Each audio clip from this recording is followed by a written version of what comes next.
have the waves crashing in front of me here on PCH, and I have the flames behind me here on the hill after coming off of Tabasco Canyon, where embers were being blown around as you... There are so many fires burning at once, and they're burning so close to residential areas. I have the waves crashing in front of me here on PCH, and I have the flames behind me here on the hill after coming off of Tabasco Canyon, where embers were being... I've also been hearing about some serious injuries to residents who... Right now, it just looks like some sort of apocalypse. CBS News on the hour. The Southern California wildfires are not only some of the most destructive in state history, they've turned deadly. At least 5 lives now reported lost. Southern California wildfire, some of the most destructive in state history. For their cars, ready to enjoy a day at the beach. That's why people coming. We leave the cars. People left their cars on Palisades Drive. Burning up the hillside, palm trees, everything's going. This is something that is going to get worse throughout the night. I have never seen flames from my house like this, ever. This is insanity.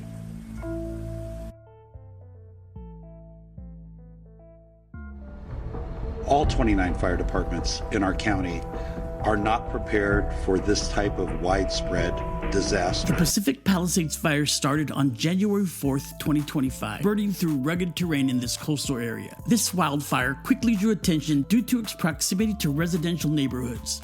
Strong winds, dry brush, and steep canyons made firefighting efforts challenging.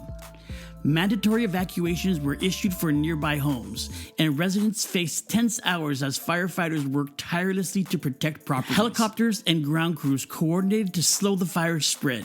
Fortunately, after several days, crews managed to achieve significant containment, although it left behind a stark reminder of the region's vulnerability to wildfires. The fires not only threatened homes, but also took a toll on wildlife and natural ecosystems. Local habitats were severely affected, displacing animals and damaging vegetation. Residents expressed gratitude for first responders while grappling with the anxiety of living in a fire-prone area. Unfortunately, these fires were just part of a broader wave of wildfire activity across Southern California. It's like a ghost town. Everybody's abandoned this place, as you can imagine, and the fires are still smoldering. There's not enough structure protection in here to really try and save all of these homes. It's really going to be a struggle. This is heartbreaking. I feel for these people, and it's just sad to watch all these homes go up. So if I very quickly take my mask off, the air is absolutely thick with smoke. The fire crews here tell us they have a shortage of water, and in many instances they're having to stand and watch these properties burn. It is a losing battle. These places have been here forever, ever since I've been alive. I really thought my shop was gone. It's still here right now. I don't know if it'll make it or not. I've been here 47 years. I grew up on this block. Simultaneously, the Eaton Fire broke out near Altadena.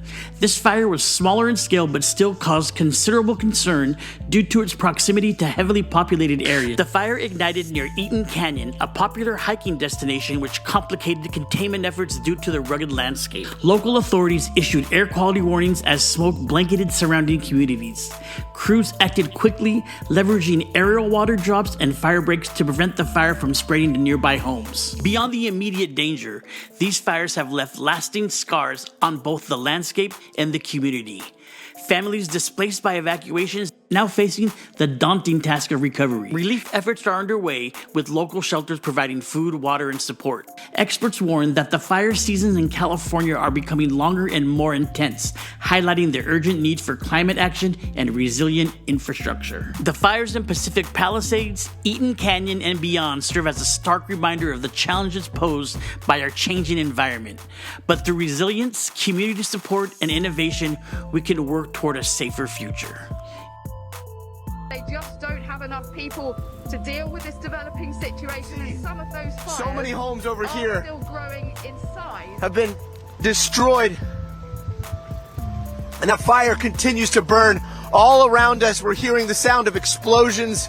Well, I keep going from not crying to time. I'm now starting to cry A again reminder of because how unpredictable I know a lot this of these fire is people, and how much the winds and they've lost have everything, been so driving it and it's making life so difficult. it's pretty surreal to see We all had this. everything, like the sentimental things. Like my mom passed away, I had only a few things of hers left. 5 minutes ago, I was sitting in the car by myself, and tears just came over my face. So, and my entire history is in the house. I lost my house, my childhood home. It's just devastating. This is crazy. City I grew up in is gone. We actually came to say thank you to our house for being good to us. And we were good to it. What makes this so different is that there are so many fires burning at once, and they're burning so close to residential areas. Now, emergency crews on the ground have admitted they just don't have enough people to deal with this developing situation, and some of those fires are still growing in size. The hillsides are still burning behind us, and every time the winds blow, there's a gust of wind, we're just seeing flames up on the hillside there burst back into life. A reminder of how unpredictable this fire is and how much the winds have been driving it and making life so difficult.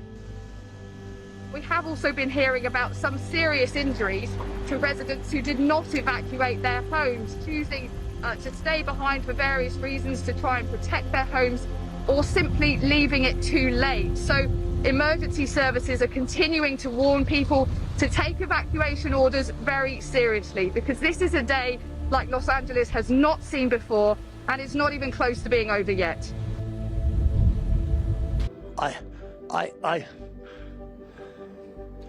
I'm going to break down again. That's what I feel. It's my whole life.